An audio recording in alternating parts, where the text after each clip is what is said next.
ನಮಸ್ಕಾರ ಆಚಾರ್ಯ. ನಮಸ್ಕಾರ ಆಚಾರ್ಯ, ಸಾಷ್ಟಾಂಗ ನಮಸ್ಕಾರಗಳು.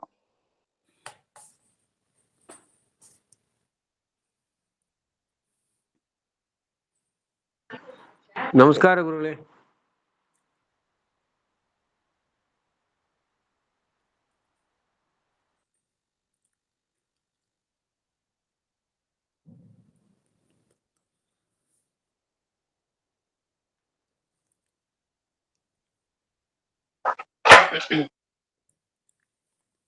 ಸುಮತಿಭಿರನುಮೇಯಂ ಶುಭ್ರಕಾಯಂ ಸಖಾಯಂ ಸುಖಮಜಮನಪಾಯಂ ಮುಕ್ತ್ಯುಪಾಯಂ ವಿಮಾಯಂ ನೃಹಜಮಹಮಮೇಯಂ ಧ್ಯೇಯಮಾಮ್ನಾಜಗೇಯಂ ಸದಜಮಸದಜೇಯಂ ಶ್ರೀಸಹಾಯಂ ಭಜೇಯಂ ತಪಸ್ವಾಧ್ಯಾಯ ಶುಶ್ರೂಷಾ ಕೃಷ್ಣಪೂಜಾರತಂ ಮುನಿಂ ವಿಶ್ವೇಶಮಿಷ್ಟದಂ ವಂದೇ ಪರಿಮ್ರಾಟ್ ಚಕ್ರವರ್ತಿನಂ. ಶ್ರೀ ಗುರುಭ್ಯೋ ನಮಃ. ಹರಿಃ ಓಂ.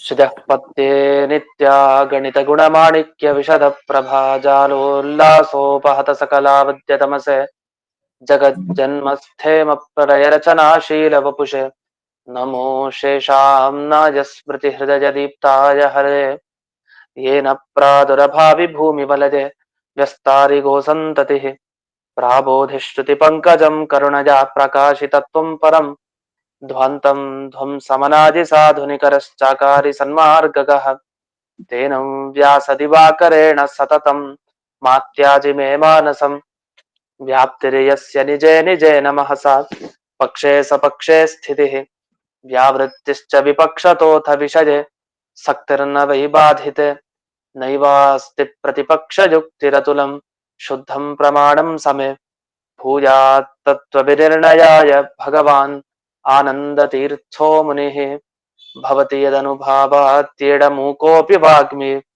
ಜಡಮತಿರಪಿ ಜಂತುರ್ಜಾಯತೆ ಪ್ರಾಜ್ಞಮೌಲಿಃ ಸಕಲವಚನಚೇತೋ ದೇವತಾ ಭಾರತೀ ಸಾ ಮಮ ವಚಸಿ ನಿಧತ್ತಾಂ ಸನ್ನಿಧಿಂ ಮಾನಸೇ ಚ रमा निवासोचितवास भूमिः सन्न्याय रत्नावली जन्म भूमिः वैराग्य भाग्यो मम पद्मनाभतीर्थामृताब्धिर्भवतात् पदवाक्य प्रमाण ज्ञान प्रतिवादि मदच्छिदः श्रीमदक्षोभ्यतीर्थाख्यानुपतिष्ठे गुरून् नम श्रीमदानन्दतीर्थार्य सन्मनः सरसि भुवि अनुव्याख्यान नलिने चञ्चरी कतिमे मनः न शब्दाब्धौ गाढाः न च निगमचर्चासु चतुराः न च न्याये प्रौढाः न च विदितवेद्या अपि वयं परं श्रीमत्पूर्णप्रमतिगुरुकारुण्यसरणिं प्रपन्नामान्यास्मः किमपि च वदन्तोऽपि महताम्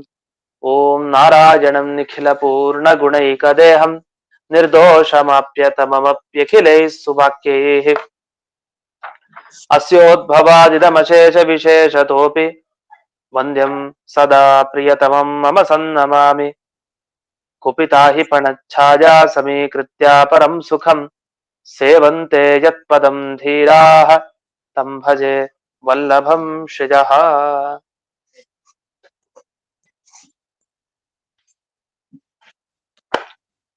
ಈಗ 21ನೆಯ ಸುಧಾಮೂಲದ ವಿಷಯ. ಅಲ್ಲಿ ಓಂ ತತ್ವ ಸಮನ್ವಯಾತ್ ಓಂ. ಈ ಬ್ರಹ್ಮಸೂತ್ರದ ಸಮ್ ಅನ್ನೋ ಶಬ್ದಕ್ಕೆ ಏನರ್ಥ ಅಂತ ಬಂದಿತ್ತು. ಎರಡು ಅರ್ಥ ಇದೆ. ಸಮ್ ಅಂದ್ರೆ ಚೆನ್ನಾಗಿ ಅಂತ ಅರ್ಥ. ಚೆನ್ನಾಗಿ ಅಂದ್ರೆ ಮುಖ್ಯವಾಗಿ ಎಲ್ಲ ಶಬ್ದ ದೇವರನ್ನ ಹೇಳ್ತಾ ಇದೆ, ವೇದದಲ್ಲಿ ಬರುವಂತ ಪ್ರತಿ ಶಬ್ದ. ಇನ್ನೊಂದು ಎಲ್ಲ ಅಂತ ಅರ್ಥ. ಸಮ್ ಅಂದ್ರೆ ಎಲ್ಲ ಅಂತ ಅರ್ಥ. ಸಂಪಠಿತ, ಚೆನ್ನಾಗಿ ಓದ್ದೆ. ಶಾಸ್ತ್ರ ಅಂದ್ರೆ ಎಲ್ಲ ಓದಿದ್ದೀನಿ ಅಂತ ಒಂದರ್ಥ ಆಗ್ಬೋದು, ಇಲ್ಲ ಓದದ್ದನ್ನ ಅತಿ ಚೆನ್ನಾಗಿ ಆಳವಾಗಿ ಓದಿದ್ದೀನಿ ಅಂತ ಆಗ್ಬೋದು. ಎರಡು ತರ. ಸಂಪಠಿತ, ಚೆನ್ನಾಗಿ ಓದಿರೋದು ಅನ್ನೋದಕ್ಕೆ, ಸಂಪಠಿತ ಅನ್ನೋದಕ್ಕೆ ಎರಡು ಅರ್ಥ. ಎಲ್ಲಾ ಓದಿರೋದು, ಓದಿರೋ ಭಾಗ ಅಷ್ಟು ಚೆನ್ನಾಗಿ ಓದಿರೋದು, ಹಾಗೂ ಅರ್ಥ ಆಗುತ್ತೆ. ಇಲ್ಲಿ ಎರಡನೇ ಅರ್ಥದ ಬಗ್ಗೆ ಆಕ್ಷೇಪ ಮಾಡಿದ್ರು. ಎಲ್ಲಿ ಹೇಳಿದ್ದಾರೆ? ಹಿಂದೆ ವಿಷಯ ಬರ್ಲೇ ಇಲ್ವಲ್ಲ. ತತ್ವ ಸಮನ್ವಯಾತ್ ಅನ್ನೋ ಸೂತ್ರದಲ್ಲಿ ಎಲ್ಲಾ ವೇದ ವಾಕ್ಯಗಳು ದೇವರನ್ನ ಮುಖ್ಯವಾಗಿ ಹೇಳ್ತಾ ಇದೆ ಅನ್ನೋ ವಿಷಯ ಎಲ್ಲಿ ಬಂತು? ಇದೆಲ್ಲ ಬರ್ಲೇ ಇಲ್ವಲ್ಲ ಅಂದ್ರೆ ಇಲ್ಲ, ಅದು ಸಮ್ಮನ್ನೋ ಶಬ್ದಕ್ಕೆ ಆ ರೀತಿ ಅರ್ಥ ನಿಮಗ್ ಗೊತ್ತಾಗಿಲ್ಲ ಅಷ್ಟೆ. ಸರಿ, ಏನಾಯ್ತು ಇದರಿಂದ? ಉಪಕ್ರಮಾದಿ ಲಿಂಗೈಹಿ ಜಗತ್ ಜನ್ಮಾದಿ ಕಾರಣತ್ವೇನ ಪರಮೇಶ್ವರೇ ಸರ್ವವೇದಾನಾಂ ಸಮನ್ವಯ ನ ಜ್ಞಾತುಂ ಶಕ್ಯ. ಅಲ್ಲ, ನೀವೇನೋ ಹೇಳಿದ್ ನಿಜ, ಎಲ್ಲ ವೇದ ವಾಕ್ಯ ದೇವರನ್ನ ಮುಖ್ಯವಾಗಿ ಹೇಳ್ತಾ ಇದೆ, ಒಪ್ಪೋಣ. ಅದು ಕೂಡ ಉಪಕ್ರಮಾದಿ ಷಡ್ವಿಧ ತಾತ್ಪರ್ಯ ಲಿಂಗಗಳು ಬಹಳ ಮುಖ್ಯ. ಇದು ಆ ಎಲ್ಲಾ ತಲೆಲಿರ್ಲೇಬೇಕು ನಮ್ಗೆ. ಉಪಕ್ರಮ, ಉಪಸಂಹಾರ, ಅಭ್ಯಾಸ, ಅಪೂರ್ವತ, ಫಲ. ಈಗ ನೋಡಿ, ಅಭ್ಯಾಸ ಅಂತಂದ್ರೆ ಏಕ ಪ್ರಕಾರ ಅಸಕೃತ್ ಉಕ್ತಿ. ಅಭ್ಯಾಸ ಮಾಡೋದೊಂದು ಏನರ್ಥ? ಒಂದೇ ಶಬ್ದನ್ ಮತ್ ಹೇಳ್ತಾ ಇರೋದು, ಪುರಶ್ಚರಣೆ ಮಾಡೋದು. ಒಂದ್ ಶಬ್ದ 108, ಒಂದು ಶ್ಲೋಕ 108 ಸರಿ ಹೇಳೋದು ಅಭ್ಯಾಸ ಮಾಡೋದು ಅಂತ ಅರ್ಥ. ಏಕ ಪ್ರಕಾರ ಒಂದೇ ಶಬ್ದನ, ಅದು ಒಂದೇ ತರ ಇರೋದನ್ನ ಮತ್ ಹೇಳ್ತಾ ಇರೋದು ಅಸಕೃತ ಉಕ್ತಿ, ಮತ್ ಹೇಳೋದು. ಇದನ್ನ ಆನಂದಮಯಾಧಿಕರಣದಲ್ಲಿ ತಿಳಿಸ್ತಾರೆ. ಆನಂದಮಯಾಧಿಕರಣದಲ್ಲಿ ವಿಶೇಷವಾಗಿ ಹೇಳ್ತಾರೆ ಅಭ್ಯಾಸ ಅಂದ್ರೆ ಏನು ಅಂತ. ಅಲ್ಲೇ ನಾವೆಲ್ಲ ತೈತರಿಯೋಪನಿಷತ್ತನ್ನ ಕಲ್ತಿರ್ತೀವಿ. ಶಿಕ್ಷಾವಲ್ಲಿ, ಬ್ರಹ್ಮವಲ್ಲಿ, ಇದೆಲ್ಲ ಏನು ಕಲ್ತಿರ್ತೀವಲ್ಲ, ಅಲ್ಲಿ ಆನಂದೋ ಬ್ರಹ್ಮೇ ದಿವ್ಯಜಾನಾತ್, ಬ್ರಹ್ಮ ಬ್ರಹ್ಮ ಬ್ರಹ್ಮ ಪದೇ ಪದೇ ಬ್ರಹ್ಮ ಅನ್ನೋ ಶಬ್ದ ಹೇಳ್ತಾರೆ. ಬ್ರಹ್ಮ ಶಬ್ದಾಭ್ಯಾಸ ಇದೆ ಅಂತ ಹೇಳ್ತಾರೆ ಆನಂದಮಯಾಧಿಕರಣ ಸಂದರ್ಭದಲ್ಲಿ. ಅದ್ ಯಾಕೆ ಬಂತು ಅಂದ್ರೆ, ಅನ್ನಮಯ, ಪ್ರಾಣಮಯ, ಮನೋಮಯ, ವಿಜ್ಞಾನಮಯ ಅಂತೆಲ್ಲ ಕೋಶಗಳನ್ನ ಏನ್ ಹೇಳ್ತಾರೆ, ಆ ಕೋಶಗಳನ್ನ ಹೇಳಲಿಕ್ಕೆ ಅನ್ನಮಯಾದಿ ಶಬ್ದ ಇರೋದಲ್ಲ. ಅನ್ನಮಯ ಅಂದ್ರೆ ದೇವರು, ಪ್ರಾಣಮಯ ಅಂದ್ರೆ ದೇವರು, ಮನೋಮಯ ಅಂದ್ರೆ ದೇವರು. ಇದೆಲ್ಲ ಹೇಗ್ ಗೊತ್ತಾಯ್ತು ನಿಮಗೆ? ಮತ್ತೆ ಆ ತೈತರಿಯ ಉಪನಿಷತ್ತಲ್ಲಿ ಬ್ರಹ್ಮ ಬ್ರಹ್ಮ ಬ್ರಹ್ಮ ಆ ಶಬ್ದ ಬರ್ತಾ ಇದೆ ಪದೇ ಪದೇ. ಅಷ್ಟು ಸಲಿ ಬಂದ ಮೇಲೆ ಏನ್ ಅರ್ಥ ಆಯ್ತು? ಆ ಇಡೀ ಆ ಉಪನಿಷತ್ತಲ್ಲಿ ದೇವ್ರ ಬಗ್ಗೆ ಹೇಳ್ತಾ ಇದ್ದಾರೆ ಅಂತ ಗೊತ್ತಾಯ್ತು. ಅದೊಂದು ಅಭ್ಯಾಸ ನೋಡಿ ತಿಳ್ಕೊಳ್ಬೇಕು. ಮತ್ ಒಂದೇ ವಿಷಯ ಒತ್ತೊತ್ತು ಹೇಳ್ತಾ ಇದಾರೆ ಅಂದ್ರೆ ಅದು ಹೇಳಲಿಕ್ಕೆ ತಾತ್ಪರ್ಯ ಇದೆ, ಅದನ್ನ ಹೇಳೋದೇ ಇವ್ರ ದೃಷ್ಟಿ ಇದೆ ಅಂತ ಅರ್ಥ. ಅಭ್ಯಾಸ ಮೊದಲೇನ್ ಶುರು ಮಾಡಿದ್ರು ಉಪಕ್ರಮ, ಕೊನೆಗೆ ಎಂಡ ಹೇಗಾಯ್ತು? ಅಭ್ಯಾಸ ಮಧ್ಯಕ್ಕೆ ಏನೇನ್ ನಡೆದಿದೆ, ಮತ್ತೆ ಯಾವ್ದ್ರ ಬಗ್ಗೆ ಜಾಸ್ತಿ ಒತ್ತು ಕೊಟ್ಟು ಹೇಳಿದ್ದಾರೆ. ಅಪೂರ್ವತ ಮತ್ ಹೇಳಿದ ವಿಷಯದಿಂದ ಏನ್ ಹೊಸದೇನು ಬಂತು, ಫಲ ಏನ್ ಬಂತು ಹೊಸದು. ಹಾಗೆ ಬೇರೆ ಪ್ರಮಾಣದಿಂದ ಗೊತ್ತಿಲ್ವಾ? ಇಲ್ಲಿ ಹೇಳಿದ್ರಿಂದಲೇ ನಮಗ್ ಗೊತ್ತಾಯ್ತಾ? ಅದು ಬೇಕಾಗತ್ತೆ. ಇನ್ನು ಅರ್ಥವಾದ ಕೆಲವು ವಿಷಯ ಹೇಳ್ಬೇಕಾದ್ರೆ ಹೊಗಳುತ್ತಾರೆ, ಇದಕ್ಕೆಲ್ಲ ಒಂದು ಕಥೆ ಇದೆ, ಹಾಗಿದೆ ಹೀಗಿದೆ ಅಂತ ಹೊಗಳೋದು. ಅರ್ಥವಾದಗಳು ಜಾಸ್ತಿ ಇರುತ್ತೆ. ಇದೆಲ್ಲ ಅರ್ಥವಾದ ಎಲ್ಲಿ ಜಾಸ್ತಿ ಅಂದ್ರೆ ಪುರಾಣಗಳಲ್ಲಿ ಅರ್ಥವಾದ ಜಾಸ್ತಿ. ಪ್ರವಚನ ಮಾಡ್ಬೇಕಾದ್ರೆ ಕಥಾಭಾಗ ಜಾಸ್ತಿ ಹೇಳ್ತಾರೆ. ಯಾಕೆ ಹೇಳ್ತಾರೆ ಅಂದ್ರೆ ಅರ್ಥವಾದ. ಜನರಿಗೆ ಆ ವಿಷಯ ಮುಟ್ಬೇಕು ಅಂತಾದ್ರೆ ಅರ್ಥವಾದ ಬೇಕು. ಅದ್ರ ಏನ್ ಯಾರು ಪಡೆದಿದಾರ? ಇಬ್ರ ಬೇಕಾದಷ್ಟು ಆಖ್ಯಾನಗಳಿದೆಯಾ? ಈ ಫಲ ಪಡೆದಿರೋದಕ್ಕೆ, ಇಂತಹ ವ್ರತಾಚರಣೆ ಮಾಡಿದಾಗ ಫಲ ಉಂಟಾ? ಹೌದು. ಕೆಲವು ಸಲ ಆ ವ್ರತವನ್ನ ಮಾಡದೇ ಇದ್ದಾಗ ದುಷ್ಪರಿಣಾಮ ಆಗಿದೆ, ಏನೋ ಕೆಟ್ಟ ಫಲವನ್ನ ಪಡೆದಿರ್ತಾರೆ ಬೇರೆ ಬೇರೆ ಆಚರಣೆ ಮಾಡಿದಾಗ. ಅದು ನಿಂದೆನೂ ಹೌದು, ಬೈಯೋದು ಒಂದು ನಿಂದೆನೂ ತೋರಿಸಿರ್ತಾರೆ ಪುರಾಣಗಳಲ್ಲಿ, ಮತ್ತೆ ಹೊಗಳೋದನ್ನು ತೋರಿಸಿರ್ತಾರೆ. ಅರ್ಥವಾದ ವಾಕ್ಯ ಅಂತ ಅದನ್ನ ಕರೀತಾರೆ. ಬ್ರಹ್ಮಸೂತ್ರದಲ್ಲೂ ಬೇಕದು. ಅರ್ಥವಾದ ಇದ್ರೆ ಮಾತ್ರ ನಮಗೆ ತಿಳಿಲಿಕ್ಕೆ ಸಾಧ್ಯ. ಈ ಯಾವ ಗ್ರಂಥಕ್ಕೆ ಏನ್ ಅರ್ಥ, ಈ ಭಾಗಕ್ಕೆ ಇದೇ ಅರ್ಥ ಅಂತ ತಿಳಿಲಿಕ್ಕೆ ಆಗ ಮಾತ್ರ ಸಾಧ್ಯ. ಇನ್ನು ಕಾರಣ, ಯುಕ್ತಿ ಕೊಡ್ಬೇಕು. ಯಾವುದೇ ಒಂದು ಒಪ್ಪಿಸ್ಬೇಕು ಅಂದ್ರೆ ಸರಿಯಾದ ಒಂದು ಕಾರಣ ಕೊಡ್ಬೇಕು. ಇದಕ್ಕೋಸ್ಕರ ನೀವು ಒಪ್ಪಿ, ಸುಮ್ನೆ ಹೇಳಲಿಕ್ಕಾಗಲ್ಲ. ದೇವರು ಬ್ರಹ್ಮ ಅಂತ ಅನ್ನಿಸ್ಕೊಳ್ತಾನೆ, ಯಾಕೆ ಬ್ರಹ್ಮ ಅಂದ್ರೆ ದೇವರೇ ಆಗ್ಬೇಕು, ಬೇರೆ ಯಾಕಲ್ಲ ಅನ್ನೋದಕ್ಕೊಂದು ಸರಿಯಾದ ಕಾರಣ ಕೊಡ್ಬೇಕು. ಆ ಕಾರಣವನ್ನ ಪ್ರತಿ ಬ್ರಹ್ಮಸೂತ್ರದಲ್ಲೂ ಕೊಡ್ತಾ ಹೋಗ್ತಾರೆ. ಪರ್ವತಃ ವನ್ಹಿಮಾನ್ ಧೂಮಾತ್ ಅಂತ ಏನ್ ಹೇಳ್ತಾರಲ್ಲ, ಧೂಮ ಇರೋದ್ರಿಂದ ಕಾರಣ ಏನ್ ಕೊಡ್ತಾರೆ, ಆ ತರ ಧೂಮಾತ್ ಅನ್ನೋ ತರ ಅಭ್ಯಾಸಾತ್ ಈಕ್ಷತೆ ಪ್ರತಿಯೊಂದು ಕಡೆ ಹೀಗೆ ಕೊಡ್ತಾ ಹೋಗ್ತಾರೆ. ಅದನ್ನ ಗಮನಿಸ್ಬೇಕು. ಓಂ ಅಂತಸ್ತಧರ್ಮೋಪದೇಶಾತ್ ಅಂತ ಹೇಳ್ತಾರೆ. ಎಲ್ಲ ಕಡೆ ಹಿಂಗೆ ಹೇತುವಾಕ್ಯ ಕಾರಣವನ್ನ ಕೊಟ್ಟು ಬ್ರಹ್ಮಸೂತ್ರದಲ್ಲಿ ವೇದವ್ಯಾಸರು ತಾವು ಸಮರ್ಥನೆ ಮಾಡಿದ್ದಾರೆ. ಸರಿ, ಇಷ್ಟಿಂದ ಏನಾಯ್ತು ಈಗ ಅಂದ್ರೆ ಉಪಕ್ರಮ ಉಪಸಂಹಾರ ಎಲ್ಲ ಗಮನಿಸಿ. ವೇದ ವಾಕ್ಯಗಳಲ್ಲಿ ಮೊದಲೇನ್ ಹೇಳಿದ್ದಾರೆ, ಮಧ್ಯಕ್ಕೆ ಏನಿದ್ದಾರೆ, ಕೊನೆಗೆ ಏನ್ ಬಂತು, ಮತ್ತೆ ಇದರಿಂದ ಹೊಸದೇನು ಎಲ್ಲ ವಿಚಾರ ಮಾಡಿದ್ರೆ ಯಾವುದರ ಬಗ್ಗೆ ವೇದ ವಾಕ್ಯಗಳು ಹೇಳ್ತಾ ಇದೆ ಅಂತಂದ್ರೆ ಪರಮೇಶ್ವರೇ ಜಗತ್ ಜನ್ಮಾದಿ ಕಾರಣತ್ವೇನ, ಸಕಲ ಜಗತ್ತಿನ ಸೃಷ್ಟಿ ಸ್ಥಿತಿ ಲಯ ಎಲ್ಲ ಏನೇನಿದೆ ಅದೆಲ್ಲದಕ್ಕೂ ಕಾರಣ ಪರಮೇಶ್ವರ ದೇವರು ಅಂತ ಹೇಳ್ತಾ ಇದೆ ಇಡೀ ವೇದ. ಇದು ನಮಗೆ ಉಪಕ್ರಮಾದಿ ಷಡ್ವಿಧ ತಾತ್ಪರ್ಯ ಲಿಂಗ, 6 ರೀತಿಯ ವೇದವಾಕ್ಯಗಳ ತಾತ್ಪರ್ಯ, ವೇದವಾಕ್ಯಗಳ ದೃಷ್ಟಿ ಎಲ್ಲಿದೆ ಅಂತ ತಿಳಿಸ್ಲಿಕ್ಕೆ ಬೇಕಾದ 6 ತಾತ್ಪರ್ಯ ಲಿಂಗಗಳಿಂದ ನಮಗ್ ಗೊತ್ತಾಯ್ತು ಅಂತ ಇದನ್ನ ಇಲ್ಲಿ ಬರೀತಾರೆ. ಆದರೆ ಇದು ತಿಳಿಯೋದು ಹೇಗೆ? ಯಾಕೆ ಅಂದ್ರೆ ನಮ್ಮ ಪ್ರಶ್ನೆ ಇಷ್ಟೇ, ನೃಣಾಂ ಮನುಷ್ಯರ ಬಗ್ಗೆ ಹೇಳ್ತಾ ಇರೋದು, ದೇವತೆಗಳ ಬಗ್ಗೆ ಅಲ್ಲ. ಮನುಷ್ಯರು ಸ್ವಲ್ಪ ಆಯುಃ ಪ್ರಜ್ಞಾದಿ ಮತಾಂ ಸ್ವಲ್ಪ ಶಾಖಾ ವೇದಿತ್ವಸ್ಯ ಏವ ಸಂಭವೇನ ಸರ್ವವೇದ ಜ್ಞಾನ ಅಸಂಭವಾತ್ ಅಂತ ಪ್ರಶ್ನೆ ಮಾಡಿಕೊಂಡು ಅದಕ್ಕೆ ಉತ್ತರವನ್ನ ಹೇಳ್ತಾರೆ.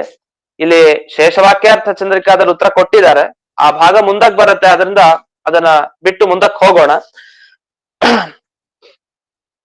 ಇಲ್ಲಿ ಶೇಷವಾಕ್ಯಾರ್ಥ ಚಂದ್ರಿಕಾದಲ್ಲಿ ಬಂದಿರೋ ವಿಷಯ ಇದೆಯಲ್ಲ, ಇದು ತಾತ್ಪರ್ಯ ಚಂದ್ರಿಕಾ ಗ್ರಂಥದಲ್ಲಿ ಬಂದಿದೆ. ವ್ಯಾಸರಾಜರು ಕೊಟ್ಟ ಉತ್ತರ ಅದು ಮುಂದಕ್ಕೆ ನಮಗೆ ಈ ಸಂದರ್ಭ ಬಂದಾಗ ಮತ್ತೆ ಹೇಳ್ತೇನೆ. ಯಾಕಂದ್ರೆ ಮುಂದೆ ಮೂಲದಲ್ಲೇ ನಮಗೆ ಆ ವಿಷಯ ಸಿಗತ್ತೆ ಒಂದು. ಇನ್ನು ಮುಂದಿನ ಮೂಲಕ್ಕೆ ಹೋಣ. 22ನೇಯ ಸುಧಾ ಮೂಲ. ಅಲ್ಲ, ವೇದ ಜಾಸ್ತಿ ಅಂತ ಆಗಿದ್ರೆ ತಾನೇ ಕಷ್ಟ ನಿಮಗೆ ತಿಳ್ಕೊಳ್ಲಿಕ್ಕೆ. ವೇದ ತುಂಬಾ ಕಡಿಮೆ, ಆದ್ರಿಂದ ಅದನ್ನ ತಿಳ್ಕೊಬಹುದು. ಹಾಗೆ ಅಷ್ಟೇ ತಿಳ್ಕೊಳ್ಬಹುದು ಅಂದೇನು, ಪ್ರತಿ ವೇದ ವಾಕ್ಯ ಯಾರ ಬಗ್ಗೆ ಹೇಳ್ತಾ ಇದೆ ಮುಖ್ಯವಾಗಿ ಅಂತೆಲ್ಲ ತಿಳ್ಕೊಳ್ಬಹುದಲ್ವಾ. ವೇದಾನಾಮಪಿ ಸ್ವಲ್ಪತ್ವೇ ಶಕ್ಯತೆ ಏವ ಸತ್ಸಮನ್ವಯೋ ಜ್ಞಾತು ಅಸ್ಮದಾದಿಭಿರಪಿ, ನಮ್ಮಂತವರಿಂದಲೂ ತಿಳಿಲಿಕ್ಕೆ ಸಾಧ್ಯ. ಯಾಕೆ ವೇದ ತುಂಬಾ ಕಡಿಮೆ ಅಂದ್ರೆ, ಇಲ್ಲ ವೇದಾಹ್ಯನಂತ ಇತಿ ಶ್ರುತಿರಾಹಾಪ್ಯನಂತತಾಂ. ನೀವ್ ಹೇಳೋದಲ್ಲ, ದೇವ್ರು ಹೇಳಿದ್ದಲ್ಲ, ವೇದನೆ ಹೇಳ್ಕೊಳ್ತಾ ಇದೆ. ಶ್ರುತಿರಾಹ, ವೇದ ಹೇಳ್ತಾ ಇದೆ ಏನಂತ, ವೇದಾಹಿ ಅನಂತಾಹ, ವೇದ ಎಷ್ಟಿದೆ ಅನಂತಹ, ಅದ್ ಲೆಕ್ಕಕ್ಕಿಲ್ಲ. ಅಂತ ಅನಂತತಾಂ, ಬಹಳ ಅದು ಎಂಡ್ ಇಲ್ಲವೇ ಇಲ್ಲ ಅದಕ್ಕೆ, ಅಷ್ಟು ಆ ತರ ವೇದ ವಾಕ್ಯಗಳು ಇದೆ ಅಂತ ವರ್ಣಿಸಿದೆ. ಅದನ್ನ ಇಲ್ಲಿ ಜಯತೀರ್ಥರ ಮುಂದೆ ವಿವರಿಸ್ತಾ 22ನೇ ಸುಧಾಮೂಲದಲ್ಲಿ ಆ ಶ್ಲೋಕ ಆದ ಮೇಲೆ ಅನಂತ ವೈ ವೇದಾಹ ಇತಿ ಶ್ರುತಿಂ ಅನೇನ ಉಪಾದತ್ತೆ, ವೇದವಾಕ್ಯ ಇದಕ್ಕೆ ಪ್ರಮಾಣ ಉಂಟು ವೇದದಲ್ಲಿ ಹೇಳಿದ್ದಾರೆ. ಅಷ್ಟೇ ಅಲ್ಲ, ಹಿ ಅನ್ನೋದಕ್ಕೆ ಅದು ವೇದದಲ್ಲಿ ಬಂದಿರೋದು, ಅದು ನಿಶ್ಚಿತವಾಗಿಯೇ ಅಂತ ಅರ್ಥ, ಅದು ಇದ್ದೇ ಇದೆ ಅಂತ. ಎರಡನೇದೊಂದು ಇಲ್ಲಿ ಹಿ ಅಂತಿದೆ, ಮೊದಲನೇ ಹಿ ಎರಡನೇ ಹಿ, ಎರಡು ಹಿ ಅಂತ ಇದೆ. ಹಿ ಅಂದ್ರೆ ಏನರ್ಥ, ಅದ್ ನಗೋದ ತರ ಅಲ್ಲ ಹಿ ಅಂದ್ರೆ, ಅಥವಾ ಬೇರೆ ಏನೋ ಅರ್ಥನೂ ಅಲ್ಲ. ಹಿ ಅನ್ನೋದಕ್ಕೆ ಒಂದು ಪ್ರಸಿದ್ಧ ಅನ್ನೋ ಅರ್ಥ. ತುಂಬಾ ಇದು ಗೊತ್ತಿರೋ ವಿಷಯ, ಇದ್ರ ಬಗ್ಗೆ ಏನ್ ಹೇಳೋದಿದೆ ಹೀಗಲ್ವಾ ಅಂತ ಅನ್ನೋ ತರ ಧಾಟಿಯಲ್ಲಿ ವೇದಾಹಿ, ವೇದಗಳಾದರೂ ಅನಂತ ತಾನೆ ಅಂತ ಪ್ರಸಿದ್ಧತೆಯನ್ನ ತೋರಿಸ್ಲಿಕ್ಕೆ, ಇದೆಲ್ಲರೂ ಗೊತ್ತಿರೋ ವಿಷಯ ಅನ್ನೋದನ್ನ ತೋರಿಸ್ಲಿಕ್ಕೆ ಹಿ ಅನ್ನೋ ಅಂಶವನ್ನ ಬಳಸ್ತಾರೆ. ಇನ್ನು ಆ ಅನಂತ ವೈ ವೇದ, ನಿಶ್ಚಯವಾಗಿ ಅನಂತವಾಗೇ ಇದೆ ಅಂತ ಏನೋ ಅದು ಒತ್ತಿ ಕೊಟ್ಟು ಹೇಳೋದು, ಅಥವಾ ನಿಶ್ಚಯ ಅನ್ನೋ ಅರ್ಥದಲ್ಲಿ ಏನಿದೆಯಲ್ಲ ಅದು ಈ ಹಿ ಅನ್ನೋ ಮುಂದಿನ ಶಬ್ದ ಅನುವ್ಯಾಖ್ಯಾನದಲ್ಲಿ. ಆಚಾರ್ಯರ ಒಂದೊಂದು ಶಬ್ದ ವೇದದಲ್ಲಿ ಬರೋ ಒಂದೊಂದು ಶಬ್ದಗಳ ಅರ್ಥ ಬಿಡಿಸ್ತಾ ಇರುತ್ತೆ, ಅಷ್ಟು ಅಪೂರ್ವವಾದ ಶಬ್ದ. ಅದನ್ನ ಜಯತೀರ್ಥರು ಹೆಕ್ಕಿ ತೆಗಿತಾರೆ. ನಾವ್ ಈ ಸುಧಾ ಪಾಠದಲ್ಲಿ ನಾವೆಲ್ಲ ಸಾಮಾನ್ಯವಾಗಿ ಕೇಳಿರ್ತೀವಿ ಏನಂತ, ಸುಧಾ ಗ್ರಂಥ ಯಾವ ರೀತಿ ವ್ಯಾಖ್ಯಾನ ಮಾಡಲಾಗಿದೆ ಅಂದ್ರೆ ಜಯತೀರ್ಥರಿಂದ, ಆಚಾರ್ಯರ ಚ ಅಪಿತು ಪ್ರತಿಯೊಂದು ಶಬ್ದ ಬಿಟ್ಟಿರಲ್ಲ ಅಂತ ಕೇಳಿರ್ತೀವಿ. ಹೆಂಗ್ ಬಿಟ್ಟಿರಲ್ಲ, ಅದ್ ಹೆಂಗ್ ಬರ್ದಿದ್ದಾರೆ ಅನ್ನೋದಕ್ಕೆ ಇಲ್ಲಿ ಅನುವ್ಯಾಖ್ಯಾನ ಶ್ಲೋಕ ಏನ್ ಬಂತು, ವೇದಾಹಿ ಅನಂತ ಇತಿ ಹಿ, ಎರಡು ಹಿ ಬಂತು. ಬಂದು ಒಂದೊಂದಕ್ಕೊಂದೊಂದು ಅರ್ಥ ಹೇಳ್ತಾರೆ ಜಯತೀರ್ಥರು. ಹೀಗೆ ಒಂದನ್ನು ಬಿಡಲ್ಲ, ಆ ಒಂದೊಂದು ಅಕ್ಷರ ಅಷ್ಟು ಶೋಧನೆ ಮಾಡಿ ಒಂದು ವ್ಯರ್ಥ ಅಲ್ಲ ಆಚಾರ್ಯರ ಮಾತು ಅಂತ ತೋರಿಸ್ಕೊಡ್ತಾ ಹೋಗ್ತಾರೆ. ಇನ್ನು ಅಪಿಹಿ ಅಂತ ಮುಂದೊಂದು ಬಂತು. ಅಪಿ ಅಂದ್ರೆ ಏನು, ಸಮುಚ್ಚಯ ಅಂತ ಬಿಡಿಸ್ತಾರೆ. ಹೀಗ್ ಪ್ರತಿ ಒಂದಕ್ಕೂ ಬಿಡಿಸ್ತಾರೆ ಜಯತೀರ್ಥರು, ಬಿಡಿಸೋ ಅವಶ್ಯಕತೆ ಇರ್ಲಿಲ್ಲ. ಆದ್ರೆ ಅಷ್ಟು ಶ್ರದ್ಧೆ ಅವರಿಗೆ ಗ್ರಂಥದ ಮೇಲೆ, ಅಷ್ಟು ಶ್ರದ್ಧಾ ಜಾಡ್ಯ ಅಂತ ಅವರೇ ಹೇಳ್ಕೊಡ್ತಾರೆ. ಸುಧಾ ಗ್ರಂಥದ ಕೊನೆ ಭಾಗ, ಕೊನೆಗೆ ಈಗ ಹೇಗ್ ಮಂಗಳಾಚರಣೆ ಶ್ಲೋಕ ಪ್ರತಿ ದಿವಸ ಹೇಳ್ತೀವಿ, ಹಾಗೆ ಕೊನೆಗೊಂದು ಮಂಗಳಾಚರಣೆ ರೀತಿಯಲ್ಲಿ ಮಾಡಿ ಮುಕ್ತಾಯ ಮಾಡಿದ್ದಾರೆ. ಆಗ ಶ್ರದ್ಧಾ ಜಾಡ್ಯ ಅಂತ ಹೇಳ್ತಾರ, ಜಾಡ್ಯ ಇರ್ಬೇಕು. ಇಂಥ ಗ್ರಂಥದ ಬಗ್ಗೆ ಶ್ರದ್ಧಾ ಜಾಡ್ಯ ಇದೆ ನನಗೆ, ಅದಕ್ಕೆ ಬರ್ದಿದ್ದೀನಿ ಅಂತ ಹೇಳ್ತಾರೆ. ಆ ಶ್ರದ್ಧಾ ಜಾಡ್ಯ ಎಷ್ಟಿದೆ ಅಂದ್ರೆ, ಇದೆಲ್ಲ ಬರಿಬೇಕಾಗಿಲ್ಲ, ಈ ಶಬ್ದಗಳಿಗೆ ಅರ್ಥ ಗೊತ್ತಾಗತ್ತೆ. ಕೆಲವುದು ಕಷ್ಟ ಇದ್ದು ಬರಿಲೇಬೇಕಾಗಿತ್ತು, ಬರೆದ್ರೆ ಗೊತ್ತಾಗ್ತಾ ಇರಲಿಲ್ಲ ನಿಜವಾಗಿ. ಎಲ್ಲೋ ಒಂದೊಂದು ಶಬ್ದಗಳಿಗೆ ತುಂಬಾ ಇವ್ರು ಗ್ರಂಥ ಓದಿ ಪರಿಚಯ ಆದಾಗ ಗೊತ್ತಾಗಿರತ್ತಷ್ಟೇ. ಆದ್ರೆ ಅಷ್ಟಾದ್ರೂ ಬಿಡಿಸದೆ ಹೋಗಲ್ಲ, ಬರದೇ ಹೋಗ್ತಾರೆ. ಅದು ಒಂದಲ್ಲ ಎರಡಲ್ಲ, ಅನೇಕ ಅರ್ಥಗಳನ್ನ ಹೇಳ್ತಾ ಹೋಗ್ತಾರೆ. ಕೇವಲಂ ಪುರುಷಾಹ ಸ್ವಲ್ಪ ವೇದ ವಿಧಃ, ಏನಂದ್ರೆ ಮನುಷ್ಯರು ಸ್ವಲ್ಪ ವೇದ ಓದ್ಕೊಂಡಿದ್ದಾರೆ ಅಂತ ಅಷ್ಟೇ ಅಲ್ಲ, ವೇದ ಇರೋದು ಜಾಸ್ತಿ.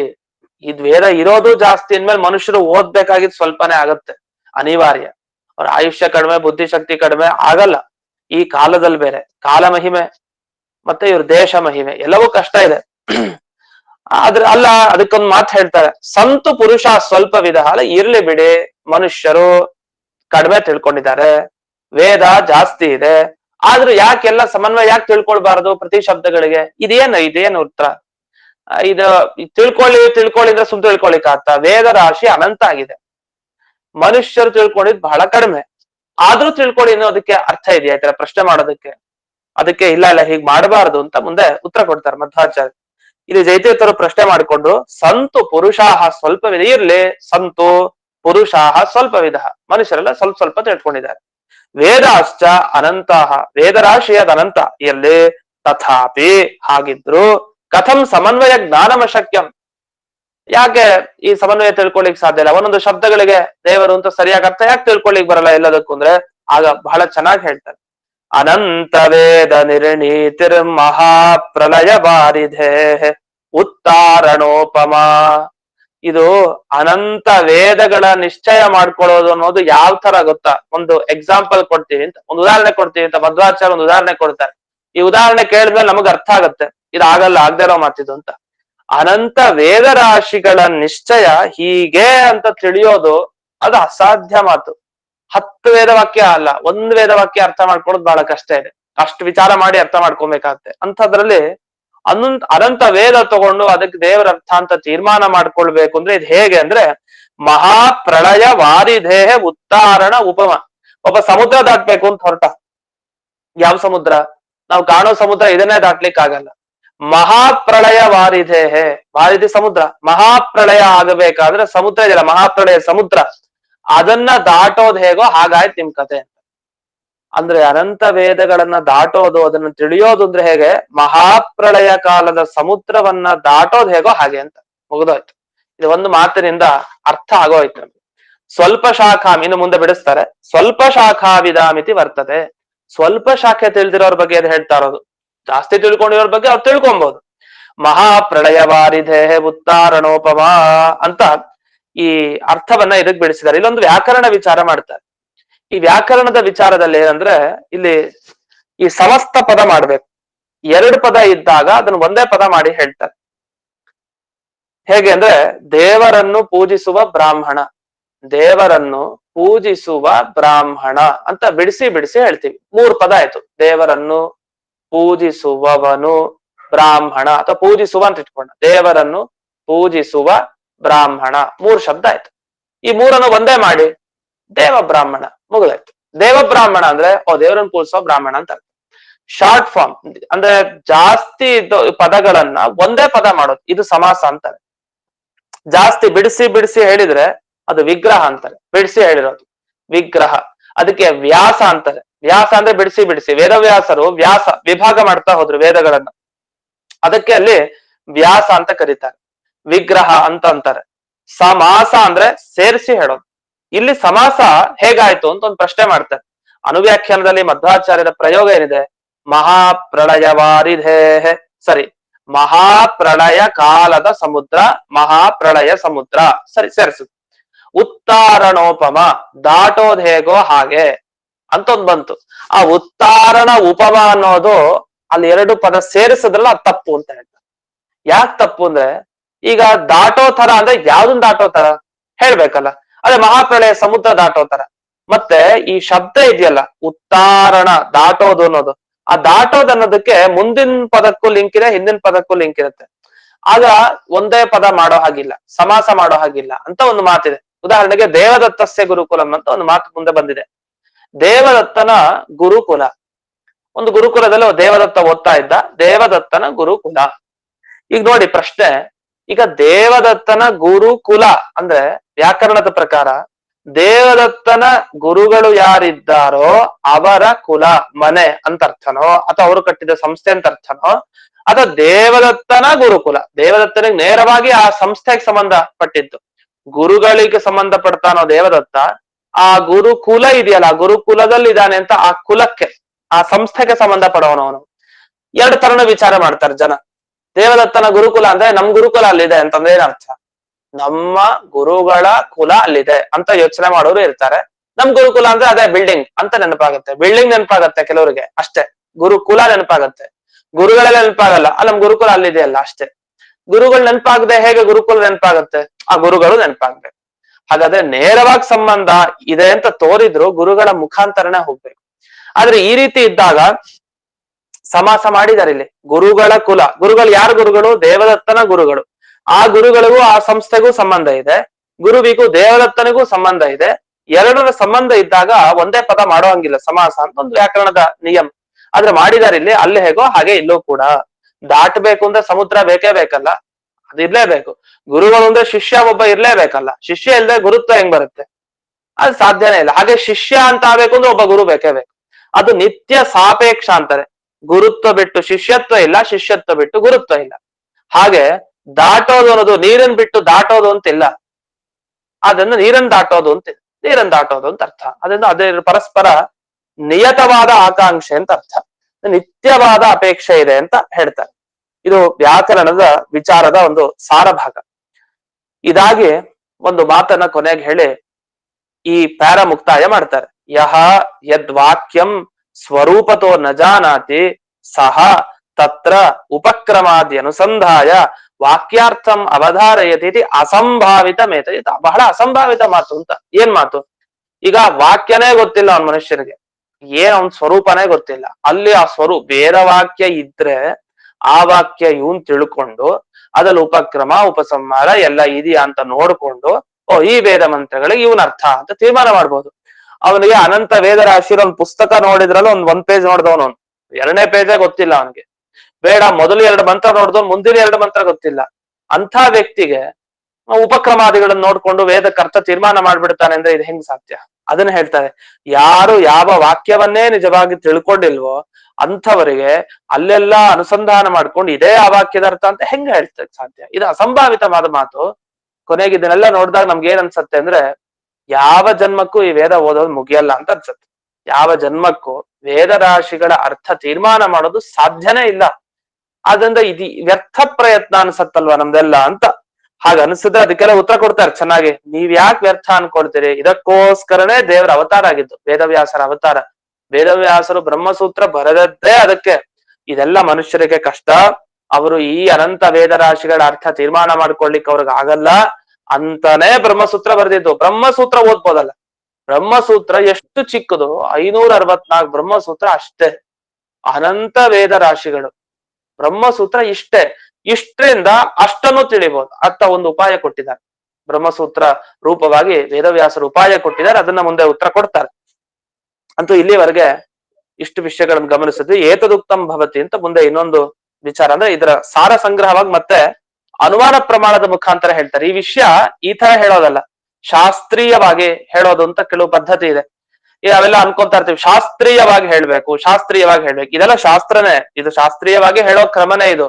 ಆದ್ರೆ ಅನುಮಾನ ಹೇಳ್ಬೇಕು, ನ್ಯಾಯಶಾಸ್ತ್ರದ ಭಾಷೆಯಲ್ಲಿ ಹೇಳ್ಬೇಕು ಅಂತ. ಭಾಷೆ ಮಾತಾಡ್ಬೇಕಾದ್ರೆ ನ್ಯಾಯಶಾಸ್ತ್ರದ ಭಾಷೆ ಬರಬೇಕು ಅಂತ ಅದನ್ನ ಮುಂದೆ ತಿಳಿಸ್ತಾರೆ. ಪರ್ವತೋ ವನ್ಯಮಾನ್ ಧೂಮಾನ್ ಮಾನಸವತ್ ಅಂತ ಹೇಳ್ತೀವಲ್ಲ, ಈ ತರ ಈ ಭಾಷೆಯಲ್ಲಿ ಹೇಳಿದಾಗ ಈ ಶಾಸ್ತ್ರಕಾರರಿಗೆ ಬಹಳ ಪ್ರೀತಿ. ಆ ನಿಟ್ಟಲ್ಲಿ ಏತದುಕ್ತಂ ಭವತಿ ಅಂತ ಮುಂದೆ ಜಯತೀರ್ಥರ ಬಿಡಿಸ್ತಾರೆ. ಅನುಮಾನ ಬಹಳ ಮುಖ್ಯ. ಅದನ್ನೇನು ಅಂತ ಮುಂದೆ ನಾಳೆ ದಿವಸ ನೋಡೋಣ ಅಂತ ಹೇಳ್ತಾ ಇಂದಿನ ಪಾಠವನ್ನ ಅಸ್ಮದ್ ಗುರುವಂತರ್ಗತ ವ್ಯಾಸತೀರ್ಥ ಗುರುವಂತರ್ಗತ ಭಾರತೀಯ ರಮಣ ಮುಖ್ಯ ಪ್ರಾಣ ಅಂತರ್ಗತ ಶ್ರೀಮನ್ ಮೂಲ ಗೋಪಾಲ ಕೃಷ್ಣನಿಗೆ ಅರ್ಪಣೆ ಮಾಡ್ತೇವೆ. ಶ್ರೀಕೃಷ್ಣ ಅರ್ಪಣೆ. ನಮಸ್ಕಾರ.